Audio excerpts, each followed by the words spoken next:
구독과 좋아요, 알람 설정 부탁드려요. 네, 경제를 알면 북한이 보인다. 오늘은 5번째 시간을 보내게 되는데요. 종합시장, 북한의 종합시장하고 물가에 대한 걸 이야기 나누려고 합니다.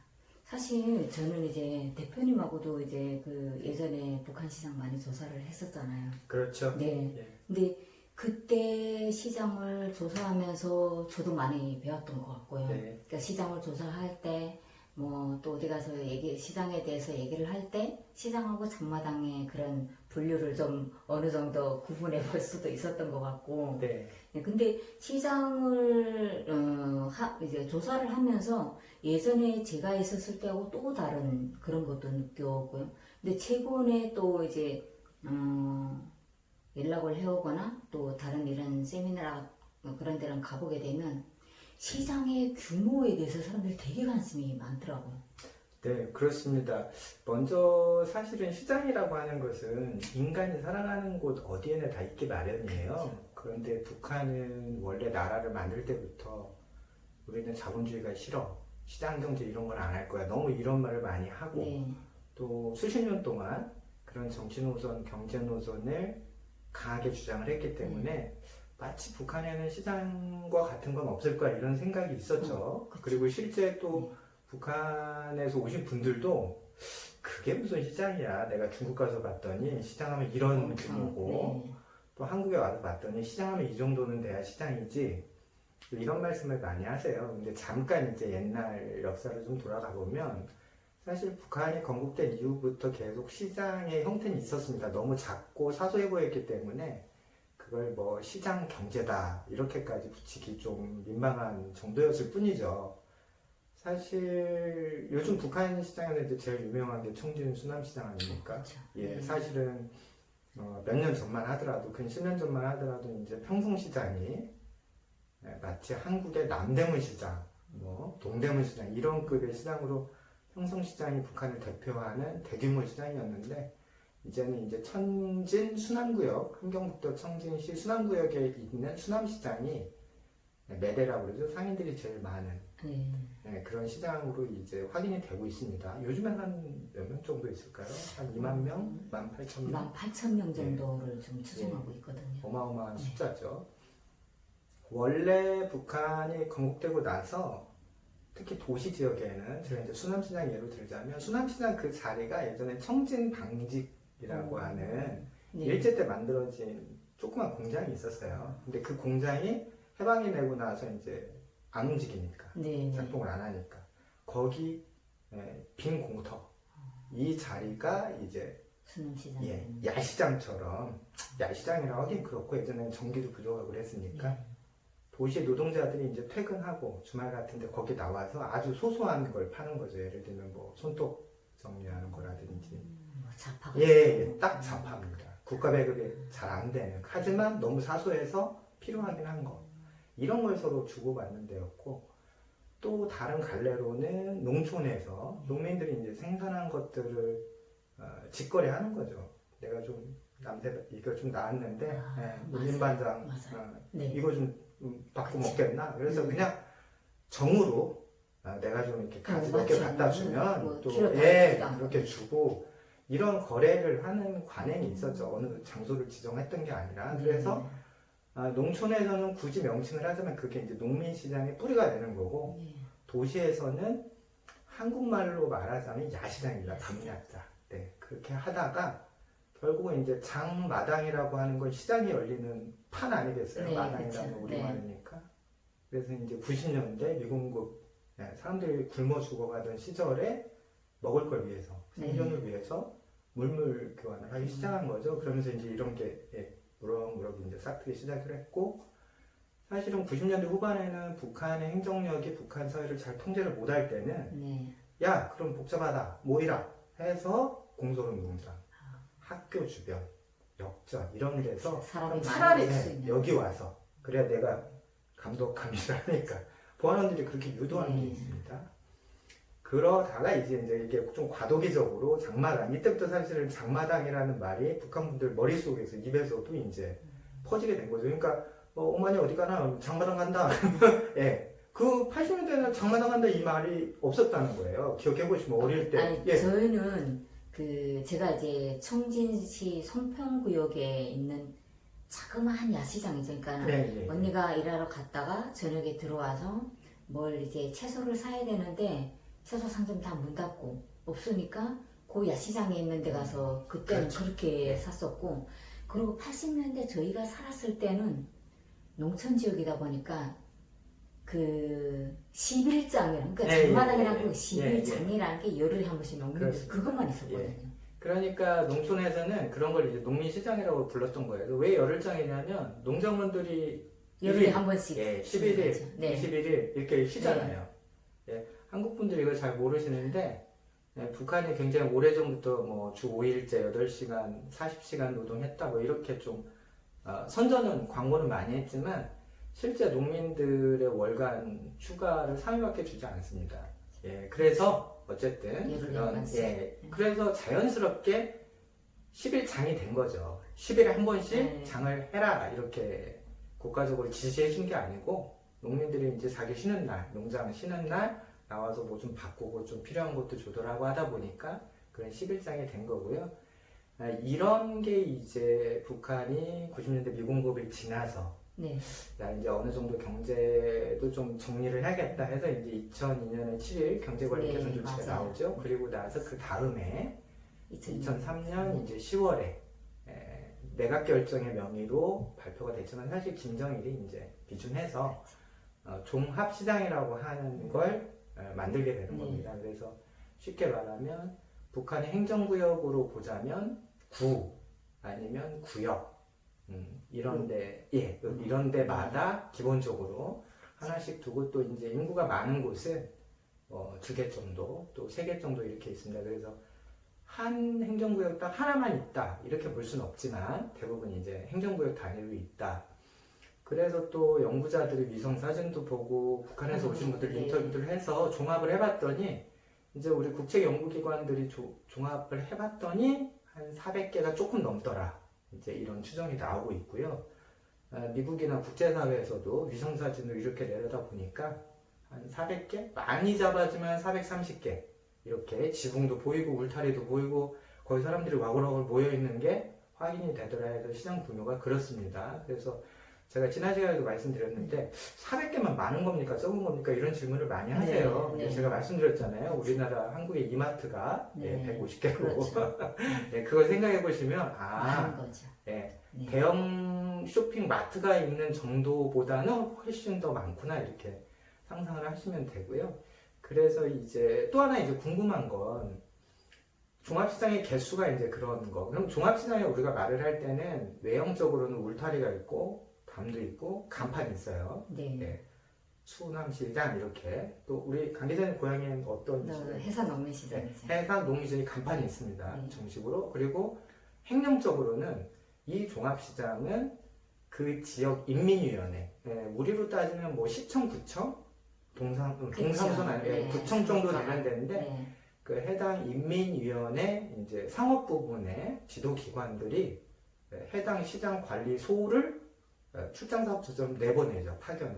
좀 거기서 파견 나온 거기에 소속되어 있는 그러니까 우리로 굳이 말하자면 경제 담당 공무원 이런 사람들 네. 이런 사람 보안원은 아닙니다. 치안을 하는 사람들은 아니고 행정지도를 하는 이제 간부들이 시장 관리소에 나와서 시장 관리원이 돼서 장사를 하는 자격을 갖고 있나, 금지 품목을 팔지 않나, 또 가격을 준수하고 있는가, 또 뭐 불미스러운 일은 저지르지 않나 이렇게 감독을 하는 곳.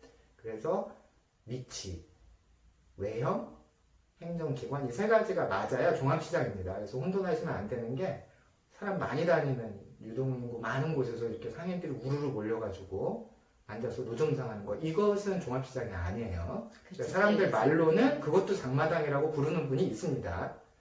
우리 보통 시장 하면 뭐 여러 의미의 것을 다 이마트 갈 때도 시장 간다 뭐 우리 어머니들 어디 가세요? 장 보러 간다 뭐 이거잖아요.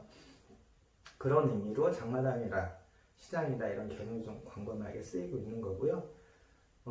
도대체 몇 명이나 장사를 할까? 이 부분에 대해서는 확실한 연구는 없는데 대략 추정이 네. 적게 잡으면 한 80만 명. 왜냐하면 그 시장마다 매대가 있잖아요. 그렇죠. 아까 말씀해 주신 네. 수남시장에는 한 18,000개 매대. 매대라는 건 저희처럼 이렇게 앉아서 제 이름, 그 다음에 번호, 매대 번호, 내가 파는 품목의 분류. 그렇죠. 예, 그러니까 이제 뭐 공업품인지 지금 네. 그거에 맞게 또 옷도 색깔을 좀 갖춰 입는 데가 있습니다. 네. 그래서 유니폼은 예, 다르어요. 음식을 파는 데는 또 머리도 써야 되고 위생 때문에 앞치마도 있고 이제 이런 식으로 통제되고 관리되는 곳이에요. 그래서 거기 같은 곳이 18,000개 매대가 있다는 건 등록된 상인이 18,000명이라는 거고 상상을 해보시면 또 그 주변에 등록이 안 된 자식은 너무 그냥 많죠. 이제 그 유동인구를 노리고 네. 나도 좀 먹고 살아야겠다 해서 그쵸. 이제 북한 말로 메뚜기라고 그러죠. 그쵸, 네, 이렇게 메뚜기. 단속을 네, 피해서 금방 여기 갔다가 뛰어가야 저기 갔다 되니까. 이제 들고 다니는 이제 한국 서울에도 많았습니다. 예전에 80년대 그런 일 슬픈 일들이 많이 있었죠. 그래서 그런 분들도 좀 계산을 하고 또 시장 관리원도 좀 계산을 하고 네. 또 이 시장에다가 물건을 대는 사람들이 있을 거 아닙니까? 뒤에서 아, 설명을 달리기죠. 드리겠지만 네. 또 뭐 수레를 끌어주고 네, 자전거를 짚고 지켜주고 이런 거. 이러저런 사람들을 다 고려를 하면 거칠게 통계적 의미는 없지만 거칠게 추정을 해보면 약 80만 명에서 100만 명 정도가 시장에 저희처럼 앉아서 매대 장사를 하는 게 아니냐 이런 추정이 좀 해볼 수 있고요. 매대집도 상당히 많거든요. 그렇죠. 네. 그렇기 때문에 이제 종합시장만 보면 그렇고 그리고 또 이제 보통 뒤에서 말씀드리겠지만 이제 시장 장사는 주로 우리 어머니들이 가족 여성들이 하신단 말이에요. 그럼 어머니가 혼자 벌어서 혼자 먹을까요? 아니죠. 그러니까 가족들, 부양 가족들도 4인 가족 정도 기준을 해보면 인구 통계학적으로 북한의 한 가정당 세대원이 3.75명이에요. 아직까지. 그게 네, 이제 조금 맞아요. 몇 년 전이라 요즘엔 좀 수치가 줄지 않았을까 유추는 하고 있지만 어쨌든 국제기구 세계 인구보건 인구수를 따지는 거기에 지원을 받아서 북한이 통계를 낸 거를 보면 세계 유엔 인구기금이죠. 거기서 통계를 낸 걸 보면 3.75명 정도 됩니다. 그러니까 그렇게 곱하면 네. 한 80만 명에서 100만 명이 매대에 앉아 있다. 네. 그러면 그걸 인구학적으로 보면 대충 그렇죠. 한 300만에서 400만, 500만 이 규모가 도시에서 전적으로 종합시장 경제를 통해서 먹고 살고 있구나. 제가요. 추측이 대학 가능한 거죠. 논문 그 우수상 받은 네, 논문이 있거든요. 그 논문에 이 시장 관련해서 생계를 어떻게 해결하냐 이걸 했는데 거기에 추정치 양강도 해산시를 집중적으로 제가 조사를 했는데 3.2명이에요. 한 명이 정확하네요. 목요 살리는데 3.2명으로 나오거든요. 꽤 정확하네요. 그러니까 도시 인구는 조금 더 많으니까 그런 인구가요. 진짜 저도 막 소름 네, 돋으셨어요? 소름이 돋아요. 네. 그러면 네. 솔직히 이제 그 한국 사람들은 이제 북한에서 오신 분들이나 북한 사람들은 우리 집에서 장마당을 가는 사람 하면 딱 이제 떠오르잖아요. 네, 그렇죠. 누가 간다는 건 네. 다 어른 아이 할 것 없이 모두가 알고 있는데 한국 사람들은 쭉 나보게 되면 남자분들도 장사를 하고 그럼요. 그렇잖아요. 네, 네. 다양하잖아요. 이제 할머니도 나와 하시고 그러는데 그러면 북한에서 장사를 시장에서 어떻게 장사를 해서 보는 사람들은 누구인가? 그리고 네. 이 시장의 시스템 전체적으로 한국하고는 조금 좀 다르지 않을까 저는 생각합니다. 상당히 다릅니다. 비슷한 네. 듯 하면서 다르죠. 그러니까 첫 번째로는 누가 장사를 하느냐. 매대에 앉아있는 사람은 100명 중에 1명 빼고는 다 여성들입니다. 여성은 어떤 여성이냐? 이제 원래는 가두 여성이라고 해서 가두라는 말은 북한 말로 이제 주택지를 말해요. 주택가를 가두 이제 그러고 한국에서도 가두라는 말 예전에 썼습니다. 그래서 저 학교 다닐 때 가두 시위 이런 말을 했거든요. 도시에서 가두 시위라고 썼는데 네. 요즘에는 이제 가두라는 말이 좀 왠지 없어졌어요. 그래서 이제 가두 여성이라고 해서 일종의 전업주부들 그쵸, 그러니까 전업주부들. 직장에 소속돼 있지 않기 때문에 역설적으로 뭘 해도 좀 자유로운 이 전업주부들이 제가 아까 말씀드렸죠. 김정일이 종합시장을 허용할 때 그러면 노동자 농민들은 다 시키는 데 가서 일해야 되니까 집에서 놀고 먹는 가두들이 앉아서 맞아요. 그렇게 할 수밖에 해라. 없죠. 네. 네, 그래서 처음에는 네. 여성들이 아주머니들이 앉게 된 거예요. 그래서 김장이 쓸 때는 웃겼습니다. 처음에 뭐 나중에 그런데 뭐 처녀들도 아가씨들도 가서 장사하고 할머니들도 가서 막 하고 그러니까 야 40살 안 된 여자들은 장사 못한다 이런 시절도 있었고요. 저 예, 그것 때문에 또 욕도 많이 먹었어요. 저는 진짜 예. 그래서 또 어떤 데는 이런 거죠. 그러면 또 딸이 와서 아, 우리 엄마가 여기서 장사하는데 내가 네. 어머니 뭐 잠깐 볼 일이 있어. 집에 식사하러 와서 내가 잠깐 있는다. 뭐 이런 식으로도 뭐. 그래서 이제 그게 좀 고정이 돼서 남자는 매대에 앉을 수 없다. 이 장사하는 권한을 못 준다. 이런 조항은 없습니다. 없어요. 그건 법적으로 여자만 그치. 앉는다는 건 네. 없지만 원래 종합시장을 처음에 상상을 할 때 여기에는 이렇게 가두 여성들이 앉아서 팔면 되겠다. 이제 이렇게 생각을 했기 때문에 대부분 매대 분양이라고 그러죠. 네. 시장관리소에서 얼마 돈을 내고 거기다 돈을 그치. 내고 내가 이제 여기서 장사할 권한을 받는 건데 분양을 받는 겁니다. 매대를. 그럴 때 이제 사실 거의 대부분 그런 가두 여성들이 받았던 거죠. 그리고 또 이제 은퇴한 그러니까 북한 나이로는 여성의 정년 은퇴 나이가 55세?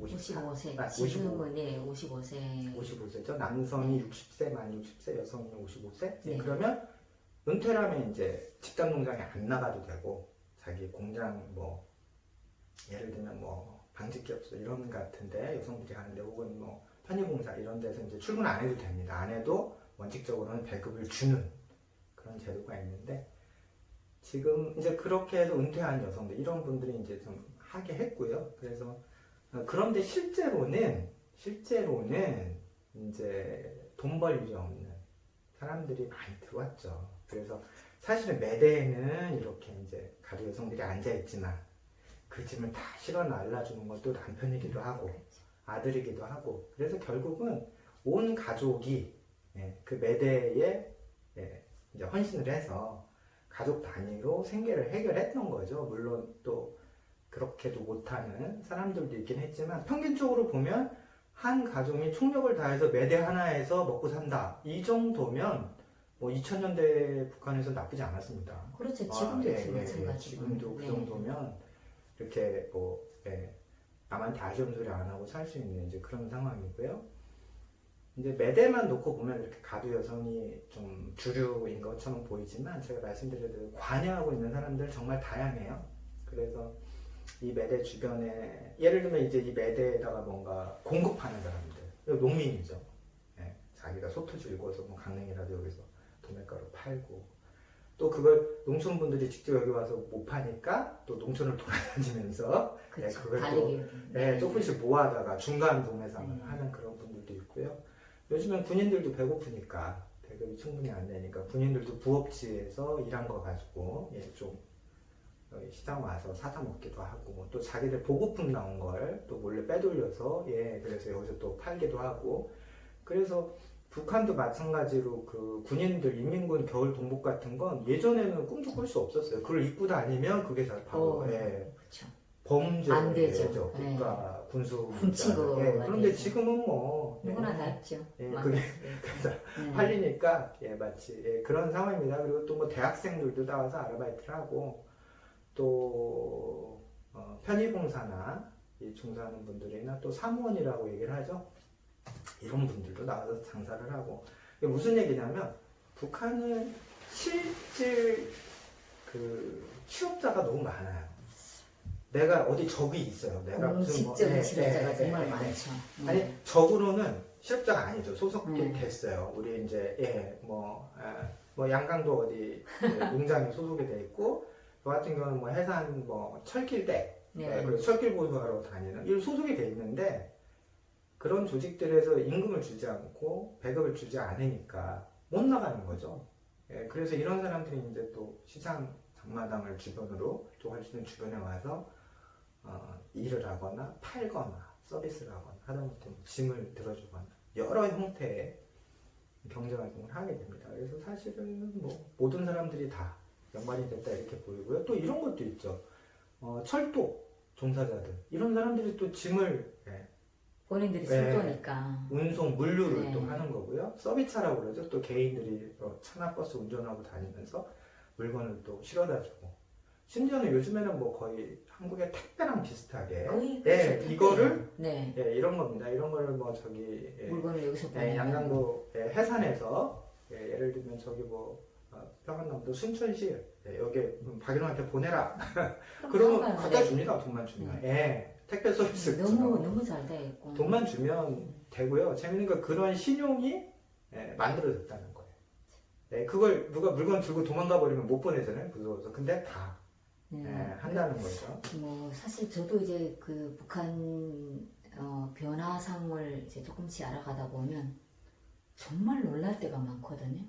그래서 그러면 해산에서 오늘 내가 이제 저 신발을 뭐 한 200켤레를 해가지고 함흥 쪽에 보낼 때 그때 뭐 돈도 같이 이관할게요. 이렇게 물건을 보내는데 그러면 누가 가는데 그 어디다 보내는데 저는 걱정이 되잖아요. 네, 이제 제대로 갈지. 그러니까 걱정하지 마세요. 짐 포장을 딱 해서 주소 줬고 전화번호 줬고 여기서 딱 보내면 하루 만에 함흥까지 간다는 거예요. 그러면 다음 날 함흥에서 신발을 받아 있던 사람이 해산에다가 정확하게 박스 몇 개를 받았고 송금도 이거 받았다 이렇게 그러니까 너무나 달라진 거예요. 완전히 쿠팡맨이네요. 그래가지고 조선의 쿠팡. 네 지금 보통 제가 살았을 때랑은 비교도 안 되는 것 같아요. 우리 강 기자님이 그런 취재를 통해서 이런 변화를 확인하실 때마다 놀라시게 되는 이유가 아마 사실은 북한 정부는 이런 상황을 원치 않았습니다. 뒤집어서 말하면 엄청나게 많이 단속을 하고 통제를 했어요. 제가 잠깐 그 설명드리면 특히 이제 김정일 시대에는 2003년에 김정일이 사인을 했고요. 2004년 봄부터 울타리와 지붕이 올라가기 시작했습니다. 그래서 이제 유명한 대도시의 시장들이 2004년 3월, 4월 이때부터 우리말대로 오픈을 하게 되거든요. 매대 장사가 시작이 됐단 말이에요.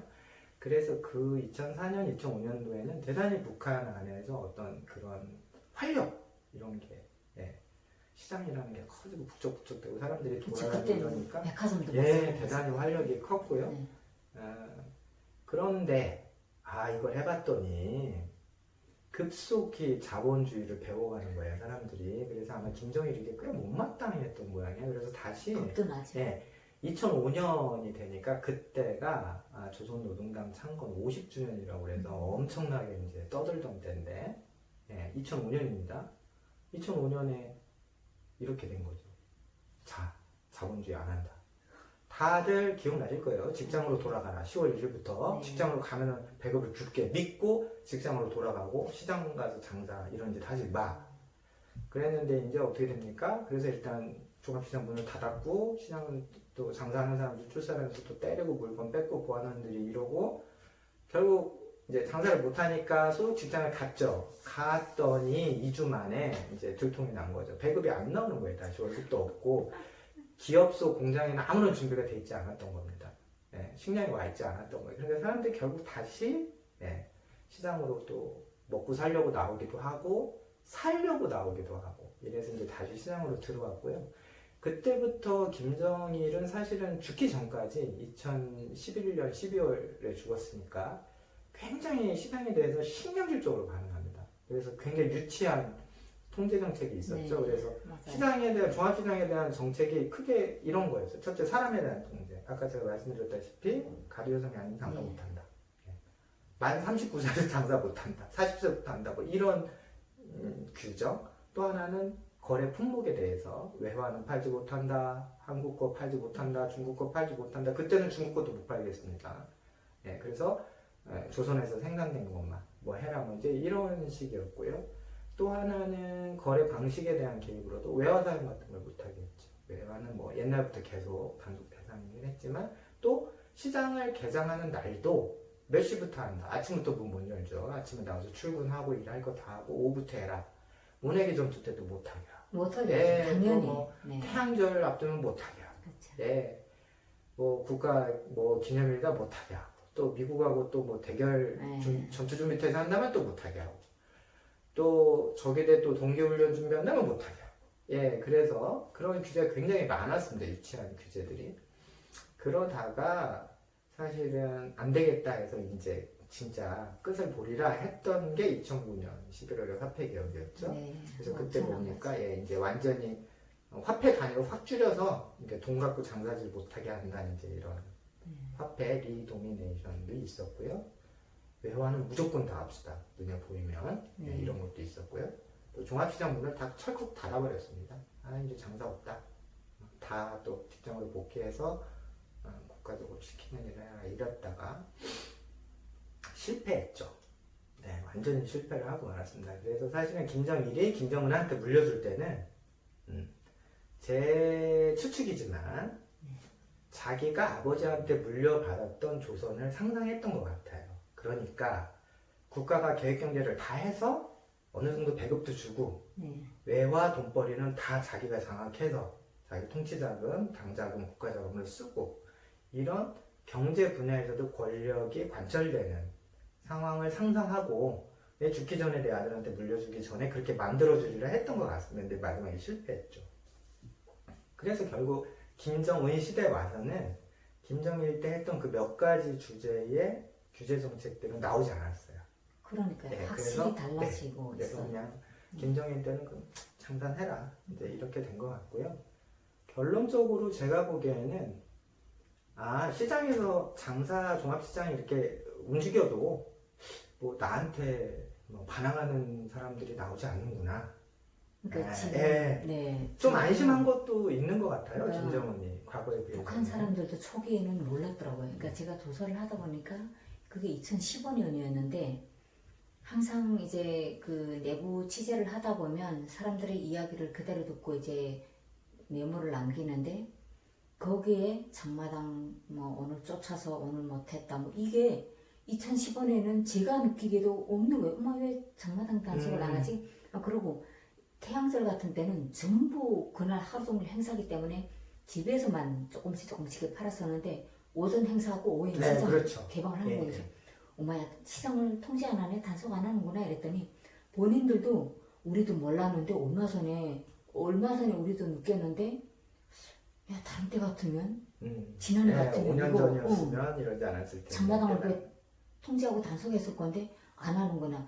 그러면서 본인들의 생활을 돌아다 보니까 여유가 조금씩 늘어나게 되는 거죠. 이게 확실히 많이 달라지는 것 같아요. 그러면 실제 이렇게 시장이 많이 활성화가 되면서 활성화까지는 아니더라도 예전보다 많이 좋아지면서 북한 주민들 생활도 예전에는 옥수수밥에다가 뭐 시래기국이었다면 쌀밥에다 고추장 넣고 뭐 고기 반찬 넣고 뭐 다른 것도 넣고 반찬이 늘어가고 내가 예전에는 뭐 브라우스 하나만 입었는데 뭐 해마다 새고 사입을 수도 있고 여러 가지 여유를 느끼면서 시장에 대한 그런 뭐라고 할까요? 그 돌아가는 이거 통제를 안 하고 있는 데 대해서 일종의 감사하고 고마움을 가지고 있더라고요. 그러니까 그러면 북한도 이거 알 거잖아요. 시장을 통해서 하루에 발생하는 시장세, 정세만 해도 어마어마한 돈인데 이런 상태에서 앞으로 북한 김정은 위원장 체제가 시장을 그냥 들 건지 그러면 계속 이게 북한이 시장 경제를 그래 많이 벌어먹고 살아라 뭐 그래서 국가에도 도움을 주고 본인들도 살아라 그냥 이렇게 나갈 건지. 아주 날카로운 질문을 주셨는데요. 김정은 초창기 때는 인덕 정치라고 그래서 자기가 굉장히 이렇게 막 너그럽은. 그렇죠.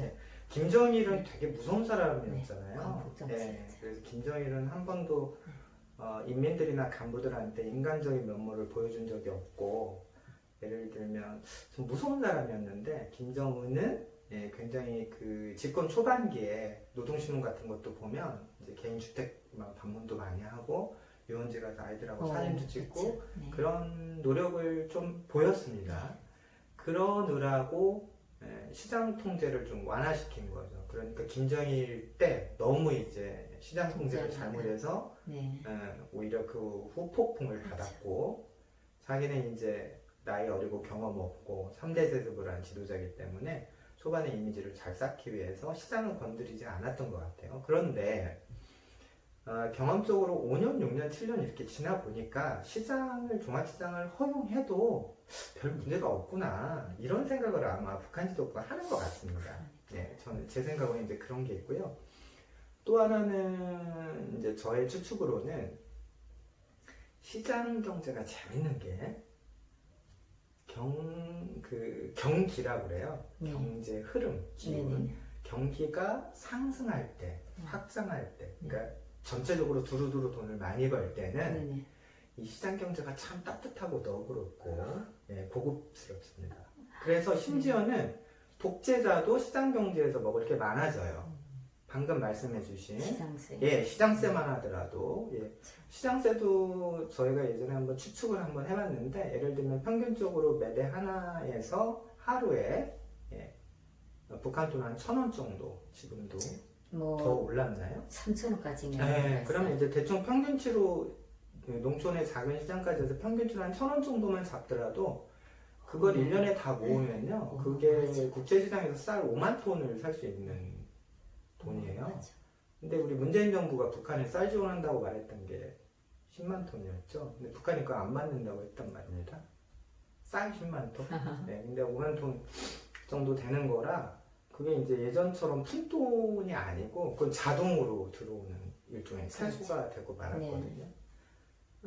그런 것들까지 우리가 이제 상상을 해보면 경기가 좋을 때는 시장이 참 좋아요. 그런데 시장, 경제, 자본주의가 정말 무서울 때는 언제냐?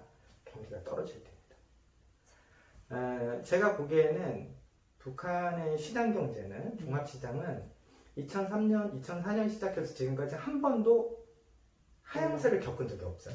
왜냐하면 너무 바닥에서 시작했기 때문에 꾸준히 상승했습니다. 그리고 꾸준히 상승하던 것도 항상 누가 이걸 막았냐? 국가가 막았죠. 정부가. 네, 정부가 늘 개인들 통제하듯이. 그래서 잠깐 꺾이더라도 다시 그걸 딛고 올라가는. 그래서 이 말은 무슨 얘기냐면 순수한 경제적인 효과 때문에 북한 시장 경제가 하강 국면에 접어든 적이 없다는 거예요. 근데 시장이라는 건 저희도 요즘에 많이 겪고 있지 않습니까? 코로나19 때문에 경제가 안 된다. 실업자가 늘고 소상공인들이 힘들어하고 돈이 안 돌고 사람들이 돈 쓰기를 두려워하고 사회적 거리두기 때문에 밖에 나가질 않고 이래서 상반기 때 얼마나 힘들었습니까?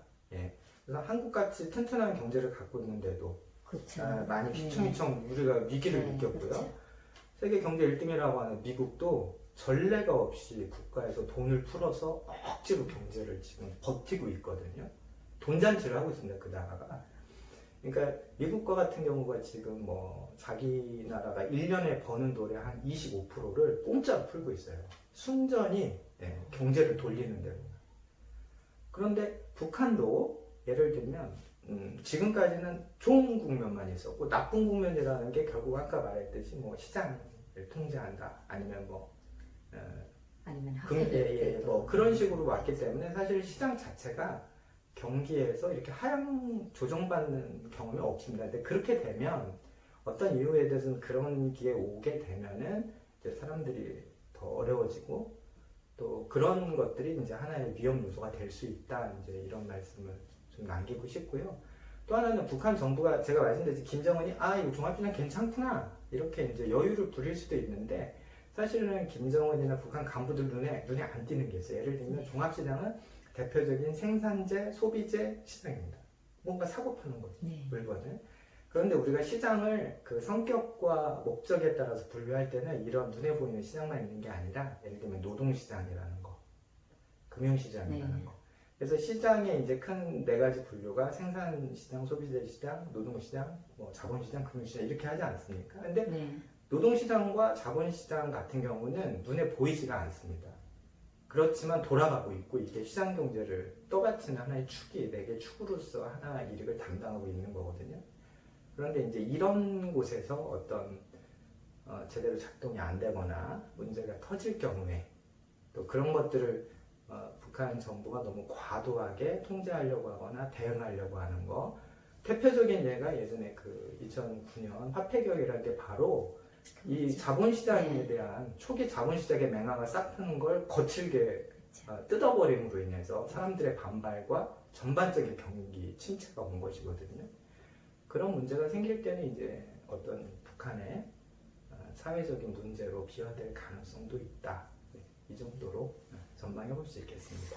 네, 오늘 들으면서 저도 많이 배웠던 것 같아요. 일단 시장이라고 하게 되면 규격이 있어야 되고 이만한 거는 해산농민시장이다. 울타리 있어야 되고 지붕이 있어야 되고 또 시장 이름이 강미진이라는 그 이름이 있어야 되잖아요. 해산농민시장이라는 이름이 있어야 되고 시장을 통제할 수 있는 시장관리소 그런 게 또 행정적인 기관이 있어야 되고 시장관리소에서 발매하는 또 시장표가 있어야 시장이라는 걸 틀을 갖춘다는 걸 또 배웠고요.